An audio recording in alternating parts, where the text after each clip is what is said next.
ሰላም ጤና ይስጥልኝ። የኦሪት ትምህርት ተከታታዮች እንደምን አላችሁ? እንደምን ሰነበታችሁ?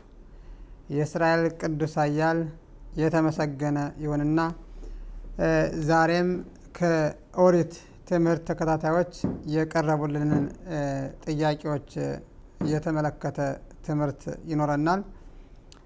ይህም ጥያቄ እንዲህ የሚል ነው። ለመሆኑ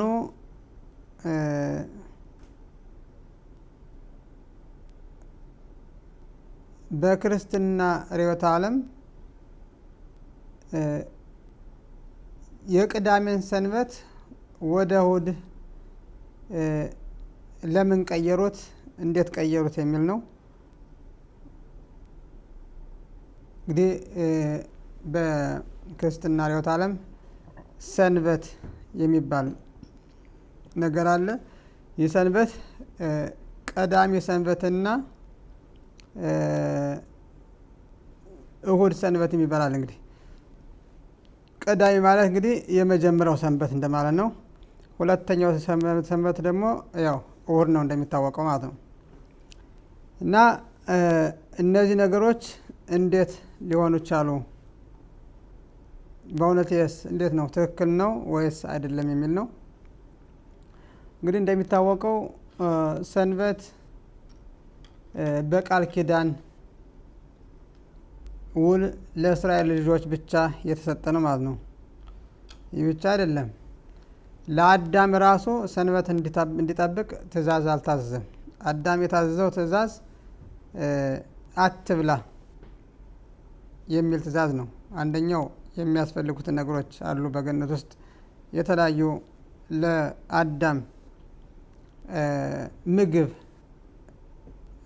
እንዲሆኑ የተፈጠሩ የምግብ አይነቶች አሉ። እነዚያን እንዲበላ ነው።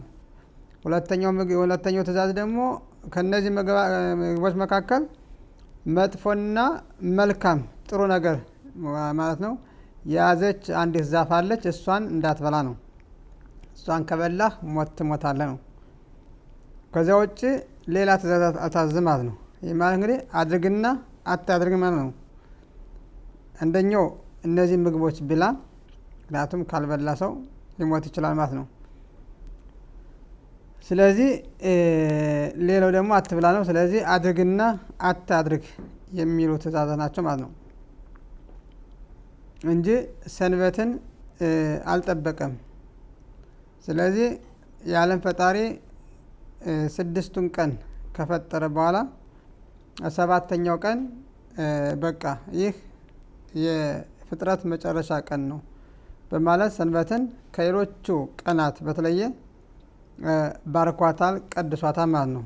ስለዚህ በሰንበት እንግዲህ ያረፈው ማን ነው? ራሱ ፈጣሪ ነው ማለት ነው። ከዚያ በኋላ ሰንበት እንዲጠብቅ የታዘዘ ክፍል አናገኝም እስከ ሲናይ ተራራ ድረስ ማለት ለ2448 ዓመታት ያህል። ይህም ማለት ይህ ዓለም ከተፈጠረ ከ2448 ዓመታት በኋላ የእስራኤል ልጆች በቃል ኪዳን ውልና ፊርማ መሰረት ሰንበትን እንዲጠብቁ ታዟል ማለት ነው። እንግዲህ በ10ሩ ትእዛዛትም ላይ ራሱ ሰንበትን የእስራኤል ልጆች እንዲጠብቁ ታዟል ማለት ነው። ስለዚህ ቅዳሜ የሚባለው እንግዲህ በክርስትና ርዕዮተ ዓለም የመጀመሪያው እንደማለት ነው። በአይሁድ እይታ ግን 6 ቀን አለ የፍጥረት ቀናት። 7ተኛው ቀን ግን ፈጣሪ ራሱ የቀደሰው ቀን ነው ማለት ነው። እንግዲህ ቀን መቀየርም ማሻሻልም አንችልም ማለት ነው። አንዴ ቀኑ ራሱ ተቀድሷል ማለት ነው። በቃ ከሰንበት መጀመሪያ ጀምሮ እስከ ሰንበት መጨረሻ ድረስ ያለው ተቀድሷል ማለት ነው። ከዚያ በኋላ እሁድ ያው አንደኛው ነው፣ ያው የስራ ቀን ማለት ነው። እንግዲህ ፍጥረት የተጀመረው እሁድ ነው። እሁድ ተጀምሮ ከዚያ አርብ አለቀ፣ 7ተኛውን አረፈ ማለት ነው። ይህንን ኦሪት የእስራኤል ልጆች ከተቀበሉ ከ1330 ዓመት አካባቢ የክርስትና እምነት ሲቋቋም ስለ ሰንበት ጉዳይ ጥያቄ ቀረበ ማለት ነው። እንግዲህ ሰንበትን ከአይሁድ የተለየ ለማድረግ ወደ እሁድ አዘዋወሩት ማለት ነው። አዘዋወሩትና እሁድን ከቅዳሜ አስፈልጠው ማክበር ጀመሩ ማለት ነው። በእርግጥ በአይሁድ ሕግና ስርዓት መሰረት በሰንበት ቀን የተከለከሉ 39 የስራ አይነቶች አሉ። እነዚህ በሰንበት ቀን የማይደረጉ ናቸው ማለት ነው። በክርስትና ሰንበት ግን እነዚህ ሁሉ የተከለከሉ አይደለም። ሁሉ ነገር የተከለከለ አይደለም። የተወሰኑ ነገሮች አሉ የማይሰሩ በባህል መሰረት ማለት ነው። እነዚህ ሰንበት በአይሁድ ሕግና ስርዓት መሰረት ከነዚህ ከቅዳሜ ውጭ ሰንበትን የሚያደርግ ራሱ በፈጣሪ ዘንድ የተከለከለ ነው። አንዱን ቀን ራሱ ማክሰኞም ሊሆን ይችላል፣ ሮም ሊሆን ይችላል፣ ሐሙስም ሊሆን ይችላል። አንዱን ቀን ራሱ መርጦ እንደ ሰንበት አድርጎ ማድረግ አይችልም። ቢያደርግም ቅድስናም አይቀበልም። ቀኑ ራሱ የተቀደሰው ቅዳሜ ብቻ ነው ማለት ነው። ሌላው ቀን በሙሉ የስራ ቀን ነው ማለት ነው። ለዚህ ነው ለቀናት ስም የሌላቸው። እነዚህ ቀናት በአይሁድ ሕግና ስርዓት መሰረት ቀናቶች እና ወራቶች ስም ስለሌላቸው እነዚያ የአይሁድ በዓላት ቀን በሚኖርበት ጊዜ በቀኖቹ ልክ እንደ ሰንበት አስቀድመው የተደነገጉ ቢሆን ኑሮ ሌሎች ከሰባት ቀናት ውጭ ሌላ ቀን ስለሌለ በዓል ለማድረግ ይከብዳል ማለት ነው።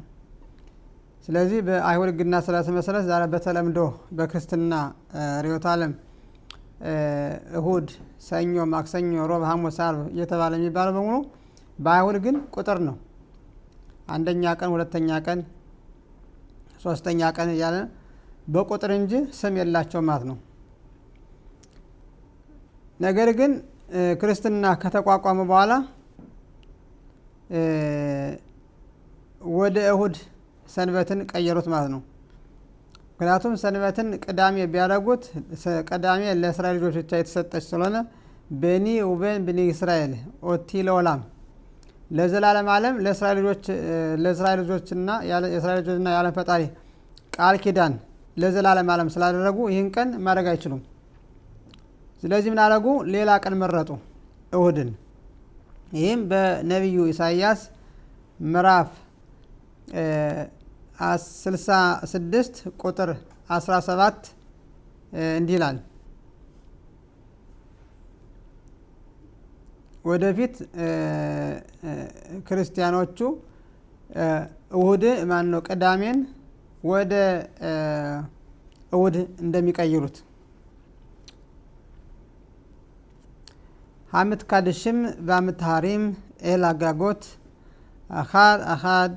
אחת ותווך אוכלי בשר החזיר והשקס והעכבר יחדיו יאסופו נאום השם ואנוכי מעשיהם מעשותיכם באה לקבץ ይልና ይቀጥላል። ይህም ማለት ነው እንግዲህ ይህ ብቻ አይደለም፣ ክርስትና ብቻ ሳይሆን ክርስትና ከሰንበት ወደፊት አንድ ቀን ሰንበትን ያደርጋሉ ይላል። ከዚያ በኋላ ደግሞ የሚመጡ ደግሞ እምነቶች አሉ ይላል። ይህም እስልምና ማለት ነው። እስልምና ደግሞ ከሰንበት በፊት አስቀድመው ልክ እንደ ሰንበት በዓል ቀን ያደርጋሉ ይላል። ይህ እንግዲህ አርብ ነው። እንግዲህ በእስልምና አርብ ልክ እንደ እሁድ ወይም እንደ ቅዳሜ የበዓል ቀን ነው እና እነዚህ ሁለቱ እንግዲህ ተቃራኒ ስለሆኑ የፈጣሪ ቃል ኪዳን ያለውን ሕዝብ ለመቃወም ስለሆነ እነዚህ ሁለቱን ነገሮች ሰንበትን ከኋላና ከጀርባ አድርገው ከፊትና ከኋላ አድርገው አዘጋጅተዋል ማለት ነው። በአይሁድ ግን ከነዚህ ቀናት ውጭ ሌሎችን ቀናቶች እንደ ሰንበት አድርጎ መዋል ማድረግ ክልክል ነው ማለት ነው። ራሱ የፈጣሪ በዓላት ቀናት ካልሆነ በስተቀር ማለት ነው። ሌላ በዓላት ማዘጋጀት ወይም ማድረግ ክልክል ነው ማለት ነው።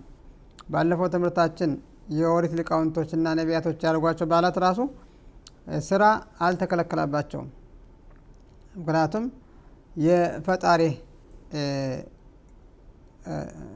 በዓላት አይደሉምና።